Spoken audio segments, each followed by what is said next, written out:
आपको ऐसा इनपुट था कि साहब काफी हथियार का जखीरा वहां रखा हुआ है गांव में, इतने लोगों के घर में, इसके लिए रेड करने गए थे आप? और कोई कांड तो ऐसी थी नहीं। इस तरह का तो रोज आप लोग देखते हैं गांव में, छोटी छोटी सी बातें होती रहती हैं। ये तो बहुत छोटी सी बात मेरे ख्याल से थी। अगर आप रूरल के एसपी हैं सर, तो आपको गांव की समाज की हालत पता होनी चाहिए। Sir in my humble perspective ये छोटी बात नहीं थी सर। हाँ एक ऑन ड्यूटी एएसआई के साथ गांव में बदतमीजी की गई। हाँ, जब वो थाने पर आकर एसएचओ को नरेट किया, उसके सून आफ्टर सर मेरे पास वीडियो भी है सर, अगर प्ले करने के लिए परमिशन देंगे हम प्ले भी करना चाहिए। बिल्कुल करेंगे। तो उसके बाद में सर वहाँ पे ओपी पे लोग आए, वहाँ पे मैन हैंडलिंग वगैरह की गई थी सर। फिर एक सीआई साहब को जब हम लोगों ने भेजा सर, तो उन्होंने भी बताया कि हाँ सर यहाँ पे ऐसी ऐसी स्थिति है। तो इसमें सर मुझे लगता है सर कि इलेक्शन 3-4 तो दिन आप सीनियर पुलिस ऑफिसर थे जनाब, आप सीनियर पुलिस ऑफिसर थे। अगर कोई ऐसी बात हुई थी कि गांव वालों का आक्रोश था कि पुलिस, गांव वालों का कहना है कि पुलिस वाले आकर के धमका रहे थे कि साहब वारंट है, क्या है वो है, आपने देख ही लिया किस तरह से एसडीएम साहब ने सम्मन और वारंट कर दिया। चूंकि समय कम था इसलिए कानून की कोई बात ही नहीं हुई। तो अगर गांव वालों ने ये आक्रोश किया और उसमें विरोध हुआ तो आपको एक प्रिलिमिनरी इंक्वायरी भी तो करनी चाहिए थी। उसमें गांव के 10 लोगों को, समाज में जो आपकी सिविल सोसाइटी है वो किस चीज के लिए है? आप दुर्गा पूजा में मीटिंग करते हैं शांति सद्भाव बनाए रखने के लिए, आप क्या गांव में मीटिंग नहीं कर सकते हैं? 10 लोग को लेकर के आप गांव में बैठ करके चीजों को नहीं सुलझा सकते हैं? आप किस तरह के ऑफिसर हैं? आपने पुलिस फोर्स भेजा कि ठीक है दिन भर शांत रहो, रात को 1 बजे घुसना है घर में। ये कंडक्ट हो सकता है क्या बोनाफाइड?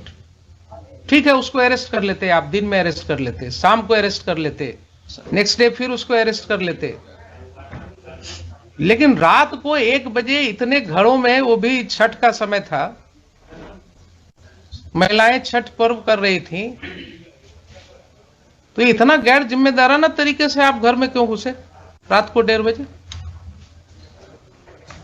एडमिटेड पोजीशन है कि आप रात को 1:30 बजे घुसे हैं।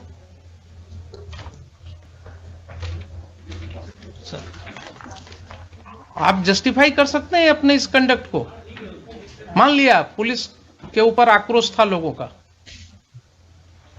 लोगों का आक्रोश हो सकता है, गलत भी हो सकता है, लेकिन कोई ऐसी घटना नहीं है कि अगर आक्रोश हुआ तो उसको सुलझाया नहीं जा सकता है। दे वर नॉट टेररिस्ट्स। किसी का कोई क्रिमिनल रिकॉर्ड नहीं है आपके पास। सर एक का है सर। एक का है तो आप उसको पकड़ लेते, उसको अरेस्ट करके ले जाते। अगर एक का क्रिमिनल एंटीसीडेंट, आपके पास कोई वारंट था उसका? नहीं, वारंट नहीं है सर। तब फिर आप क्या करते? थाने पर जो अटैक है सर, उसमें जो व्यक्ति, भाई एक का हमने देखा है, एक का किसी का वो चोरी वाला केस है सर, एक जो चोरी वाला केस है दूसरे पुलिस स्टेशन का। सर बरौनी का है सर। बरौनी का है। तो आप तो कानून जानते हैं कि दूसरे पुलिस स्टेशन का केस है, अगर उस केस में उसका अरेस्ट वारंट होता, वो अरेस्ट वारंट वहां से इंडोर्स होकर के कोर्ट से पुलिस ऑफिसर आता आपके यहाँ उस थाना में, वहां से आप डेप्यूट करते किसी को, उसके अरेस्ट की कार्रवाई कर सकते थे। लेकिन आप कर रहे हैं कि उसका भी कोई वारंट ऑफ अरेस्ट नहीं था। सर एक सबमिशन है सर कि ये जो 107 की प्रोसीडिंग की जो एस्पेक्ट सामने आए हैं सर, उस समय तक ये नहीं थे सामने में सर। दूसरा कि जो हम लोगों की जो भी रेड, एक चीज बताइए सर, क्यों नहीं थे उस समय तक आपके सामने? आप और एसडीएम साहब, आप ही दोनों पर जिम्मेवारी थी ना कानून को समझने की। एसडीपीओ है लोकली वहाँ पे सर, एसडीपीओ बार, एसडीएम बार, जो भी है सर। तो एसडीपीओ बार या एसडीएम बार सर, इन्हीं की जिम्मेवारी है ना सेक्शन 107 सीआरपीसी पढ़ने की। सर अगर इन्होंने नहीं पढ़ा और गलत कार्रवाई की तो ये एस्पेक्ट क्यों नहीं समझ में आया तब तक लोगों को? क्यों इसके लिए हाईकोर्ट आना पड़ा लोगों को? और ये जो समय हम लोग लगा रहे हैं इसमें, यहां सेक्शन पढ़वा रहे हैं, आपके एसडीएम साहब ने एडमिट किया ना अभी कि इसके पहले नहीं पढ़ा था कभी। तो क्या अनफॉर्चुनेट चीज है कि जिस ऑफिसर को 107 प्रोसीडिंग इनिशिएट करना है उसने कभी 107 पढ़ा ही नहीं है। क्या कानून का राज है? देखिए, ऐसा कहीं हो सकता है? नैतिकता के तौर पर कानूनन तो छोड़ दीजिए, he is incapacitated to remain SDM of the district और द प्लेस सब डिवीजन। जो व्यक्ति कहे कि हमने पढ़ा ही नहीं है आज तक प्रोविजन को, उसको क्या अधिकार है उस पद पर रहने का? और आप कहते हैं कि आपके ख्याल से बहुत बड़ी चीज थी।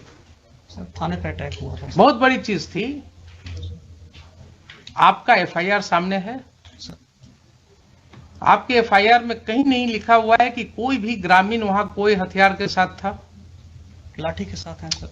अब सुन लीजिए जरा सर, कुछ नहीं कहता है कि किसी ने एक लाठी भी चलाया आपके पुलिस ऑफिसर के ऊपर।